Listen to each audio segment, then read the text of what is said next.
Daf Yomi, Tractate Bava Batra, page 97b, top of the page with the words the Amar Rava, Sochet Adam Eshkol, Shelanovim Be'oimer Olov Kiddush Hayoim. As Rava says, a person may squeeze the juice from a cluster of grapes and then recite the sanctification of the Shabbat day over it. Ve'ela lemute mipiha u'mishuleha. Rather,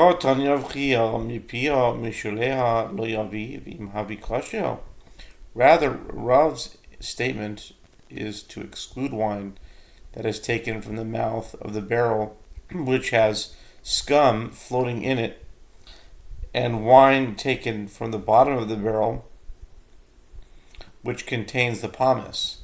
The Gemara challenges this, but didn't Rabbi Chia teach one may not bring wine that is taken from the mouth of the barrel or from the bottom of the barrel as a libation ab initio? But if one brought it as a libation, it is valid after the fact.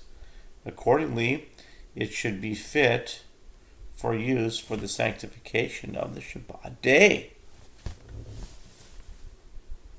Ve'ela le'mu'ute yain kushi boirek Heliston Shel Martef Shel Tzmukim V'hotanya B'chulan Lo Yavi B'imhevi Kosher. Rather, Rav's statement is to exclude black wine, boric wine, sweet wine, which is called Heliston, wine from the cellar, wine made from raisins. The Gemara challenges, but isn't it taught in a Braita? With regard to all of these types of wine, one may not bring them as a libation ab initio, but if one brought one of them as a libation, it is valid after the fact. Accordingly, it should be fit for use for the sanctification of the Shabbat day. Ve'ela le'mu'ute yayin koisis, mazug, megula, V'shel shmorim, v'sherei choira, titanya b'chulon lo yavi v'imhavi pasul. Rather, Rav's statement serves to exclude souring wine, diluted wine, wine that has been left uncovered, as there is a concern that a snake may have injected its venom into it, and wine made from grape pomace, and wine that has a foul odor. As it is taught in a Braita, with regard to all of these types of wine, one may not bring them as a libation, and if one brought them as a libation, it is disqualified.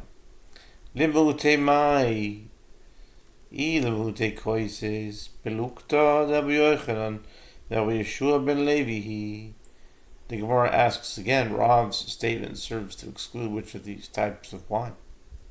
If one suggests Rav intended to exclude souring wine, that cannot be, as the status of wine that issues like wine, but has the odor of vinegar is the subject of a dispute between Rabbi Yochanan and Rabbi Yehoshua ben Levi on 96a. Ilmu'ute mazug alui ale, Damar Rabbi Yosi bar Rabbi Chanino, מורידים חכמים לרב אליעזר בכוי של ברוכו שאין מבורכים עליו עד שייתן לתוכו מים. If one suggests that Rav's statement serves to exclude diluted wine, why should such wine be disqualified for the sanctification of the Shabbat day? Diluting wine is an improvement of it. As Rabbi Yossi, son of Rabbi Chanina, says, even though the rabbis disagree with Rabbi Eliezer and hold that over undiluted wine one recites the blessing who created the fruit of the vine, nevertheless, the rabbis concede to Rabbi Eliezer with regard to a cup used for a blessing, such as the cup of wine over which grace after meals is recited, that one does not recite the blessing over it until he adds water to it to make it palatable. If one suggests that Rav's statement serves to exclude wine that has been left uncovered, it would be unnecessary for Rav to teach This because such wine, which is dangerous to drink, as a snake may have injected its venom into it, is already forbidden. Ilma shel shmorim hechidami idelma telos ve'ose alba chamra me'al yehu idelma telos ve'ose telos palga pelukta derabonon v'cherem hi.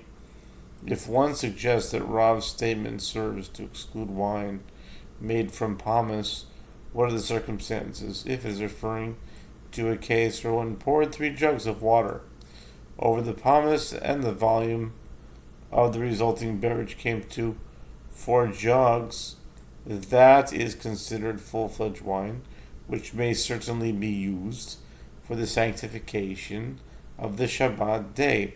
If it is referring to where one poured 3 jugs of wine over the pomace and the resulting beverage came to 3.5 jugs, this is the subject of a dispute between the rabbis and Acherim, and the halacha is in accordance with the opinion of the rabbis, who rule that it is not regarded as wine.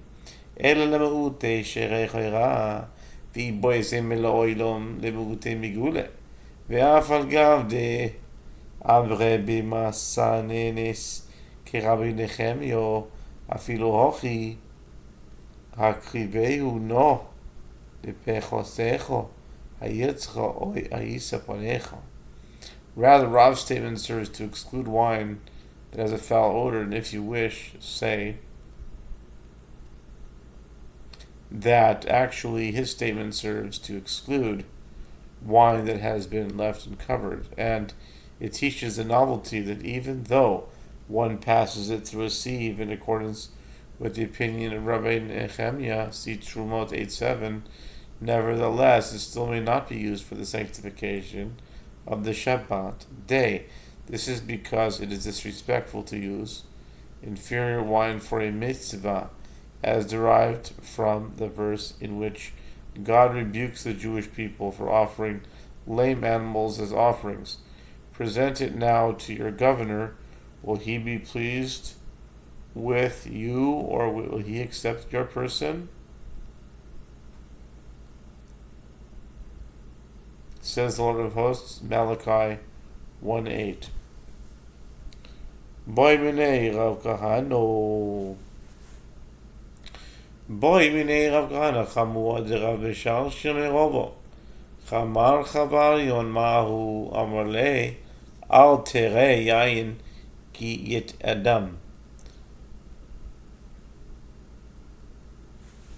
Rav Kahana, father-in-law of Rav Misharshia, asked Rava with regard to using white wine for libations and for the sanctification of the Shabbat day, what is the halacha?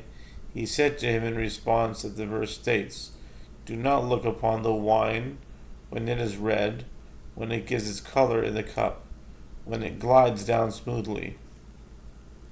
Do not look upon the wine when it is red, when it gives its color in the cup, when it glides down smoothly. Proverbs 23:31, which indicates that red wine is considered to be of a superior quality. Kan kanim b'shoroin ta'ano pit sos nois umiguporois. The Mishnah teaches when purchasing jugs of wine in the Sharon region, he accepts upon himself that up to 10 inferior quality jugs may be present in each 100 jugs purchased. It was taught in the Braita, the buyer must accept 10 inferior quality jugs in 100 only when even whose 10 inferior quality jugs are beautiful and sealed with pitch to strengthen them. New Mishnah. The Mishnah says, "Amoich yain lechaveiro vehichmitz eino chayav b'achiyuso v'im yadua sheyesh machmitz harei zeh mekachtaus v'im omer lo yain."